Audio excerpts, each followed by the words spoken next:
Olá!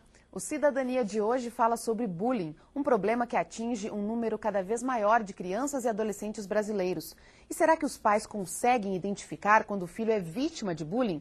Segundo uma pesquisa da Associação Brasileira Multiprofissional de Proteção à Infância e Adolescência, 41% das vítimas nunca procuraram ajuda ou falaram sobre o problema.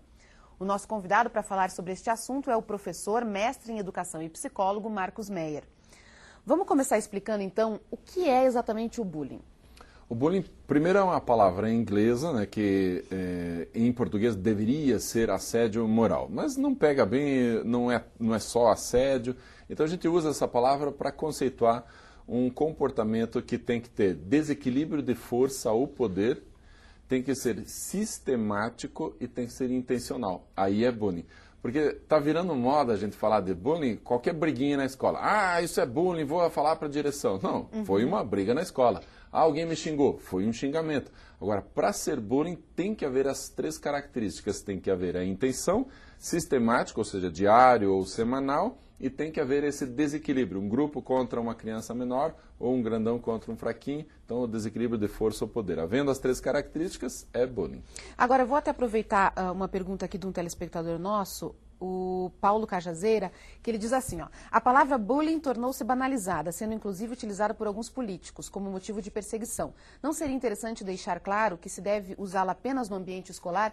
É isso mesmo? O bullying ele caracteriza apenas o ambiente escolar? Não, não é verdade. O bullying caracteriza qualquer ação que tem essas três características que a gente já denunciou. No entanto, o bullying, quando acontece numa empresa, recebe o nome de mobbing.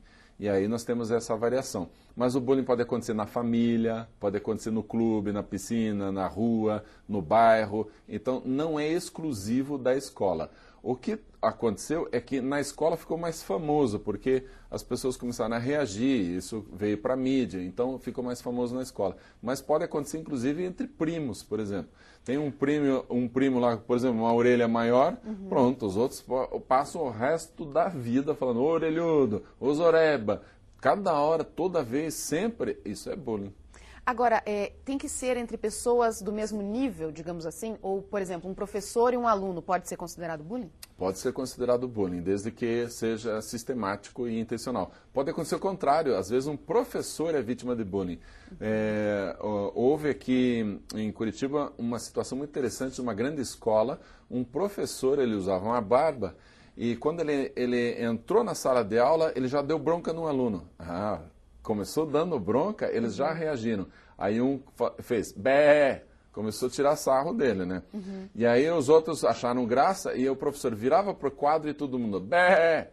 E aí ele deu uma bronca e tal, e foi para a direção, a turma recebeu uma reprimenda do diretor e tal. O que aconteceu? A turma avisou as outras turmas. Esse professor entrava na escola, a escola em peso fazia isso. Tirou a barba. Veio sem barba, não adiantou, todo mundo, ele teve que sair da escola. O que aconteceu? Bullying dos alunos contra um professor. Isso também é bullying.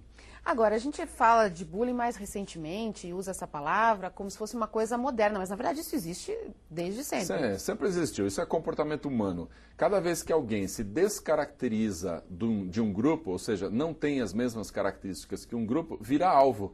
Então, vira alvo, é o diferente, é o excluído, e aí já começam algumas brincadeiras, algumas tirações de sarro. Isso é comum acontecer. Normalmente, o que acontece? A vítima já reage, podem de pegar no meu pé, não sei o quê, já vem alguém, protege a vítima e ajuda a voltar para o grupo, e aí tudo bem. Mas isso sempre aconteceu. O que está acontecendo agora é que está sendo potencializado por outros meios, celular, internet, Orkut, Facebook, todas essas páginas sociais, isso tudo potencializa a ação de quem quer cometer o bullying. E aí por isso que ficou tão mais significativo, começou a ficar tão evidente assim. E qual é o limite entre uma brincadeira entre amigos, entre primos e o bullying mesmo? Porque, claro, todo mundo brinca, dá apelido para os outros, isso é natural e muitas vezes as pessoas não se importam. Qual que é o limite? O limite é quando a vítima se sente prejudicada e começa a afetar outras áreas da vida. Por exemplo, se alguém tira sarro de moleque lá tira sarro dele, mas ele devolve, brinca em cima, e sai, tá tudo bem. Ele não está se preocupando, apesar de ser sistemático, o pessoal está em cima todo dia e tal, ele está se virando bem. Aí não caracteriza o bullying. Mas quando a vítima começa a sofrer, não vem mais para a escola, que não quer vir para a escola, ou vem só na hora que começa a aula e terminou a aula já sai correndo para casa, aí a gente já está vendo que ele está perdendo a oportunidade de fazer amigos, ele está cerceando a própria vida. Quando isso acontece, já é prejudicial, então o limite está ali. Trouxe prejuízo para a vítima, deveria parar imediatamente. Vou fazer uma outra pergunta do telespectador aqui, o Giovanni Castelli de Luca, ele pergunta o seguinte: o bullying pode ser aplicado para conversas a dois no Messenger, por exemplo, onde não há exposição pública da conversa? Essa é uma boa pergunta, né?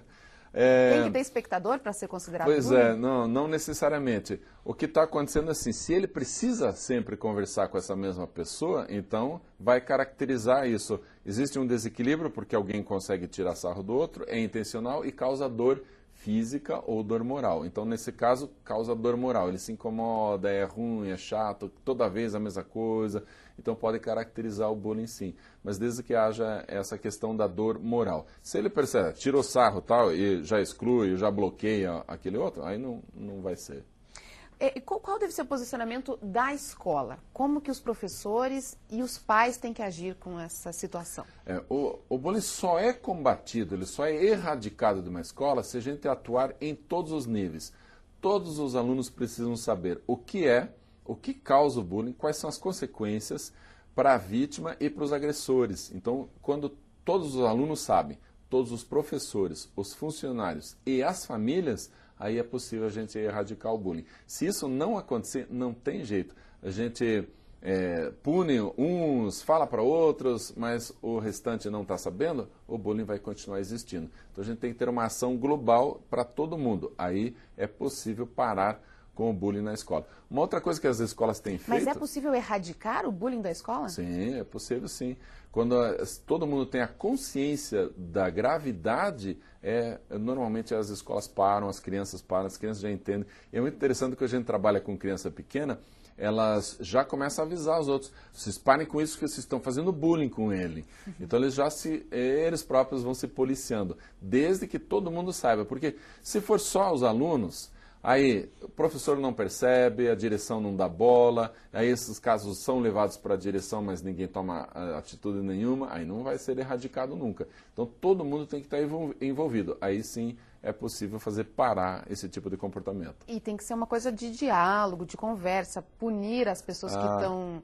Às vezes as escolas até dão castigo para todo mundo, né? Para quem está fazendo bullying e para quem está sofrendo bullying. Uma das características mais importantes da erradicação do bullying é não punir somente, não pode ser uma punição. Por quê? Tem muita gente atuando em cima da vítima. O coitadinho, vamos trabalhar, vamos ajudá-lo e tal. E os agressores? Ninguém fala dos agressores.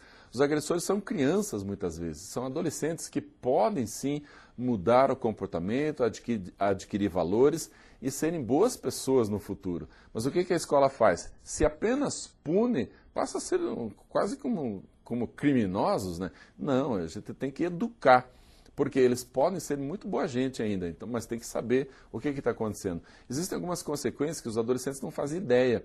Por exemplo, uma criança que sofre bullying durante muito tempo, no Brasil, ela começa a ficar muito deprimida, entra em depressão. Vai ter consequências quando adulto, dificuldade de aceitar novos desafios, timidez excessiva, dificuldade de fazer amigos. Por quê? Porque no passado foi tão maltratado que resolveu se recolher. E esse recolhimento passa a ser em todos os níveis. Aí quando adulto vai ter consequências graves emocionais. A tendência dos pais é deixar essa conversa ou essa postura, né, de colocar um fim a essa história para a escola. Você concorda que tem que ser na escola mesmo para resolver o problema? Se o problema está acontecendo na escola, a escola é corresponsável. E isso é interessante observar. Juridicamente é isso, é corresponsável, não é a responsável. O responsável é o agressor e a sua família. Porque legalmente os responsáveis pelo ato da criança ou do adolescente são os pais. Então a responsabilidade primeira é dos pais. Em segundo lugar, da escola. Então a escola tem que tomar atitude sim. Mas qual que é a nossa indicação? A indicação dos psicólogos é assim, orientar a criança e o adolescente para ela própria resolver o problema. E ela precisa avisar os agressores, falar assim, vocês parem com esse tipo de coisa, vocês parem com isso, senão eu vou avisar a direção. E aí, se não parar, ele precisa ir para a direção. Porque se ele faz isso, então ele não vai ser o dedo duro, porque ele já avisou. Não sou dedo duro não, eu avisei vocês que erraram. E aí o que acontece? Quando a criança resolve o problema, resolve de verdade. Se ela não resolve na vida dela, né? Resolve na vida dela, porque depois, quando for adulto, sabe, eu consigo resolver os problemas pela palavra, eu tenho força, eu tenho poder, eu consigo fazer isso. Se sempre alguém resolve por ela, fica uma pessoa frágil, esperando que as outras pessoas ajam em defesa, fica uma pessoa dependente de outras. Então a própria criança tem que resolver. No entanto, nem sempre tem sucesso. Quando a criança não tem sucesso, a família agora vai na escola e fala com a direção. Se mesmo assim não resolver, aí essa escola precisa abrir os olhos, precisa ter algum tipo de consequência. Aí a gente leva o caso para outras instâncias, mas a escola é responsável nessa situação. A gente vai fazer um rápido intervalo e daqui a pouquinho no próximo bloco, a minha pergunta, vou deixar ela aqui no ar, vai ser o seguinte, você sabe identificar se o seu filho é vítima de bullying? Daqui a pouco o Marcos Meyer responde pra gente. O intervalo é bem rapidinho.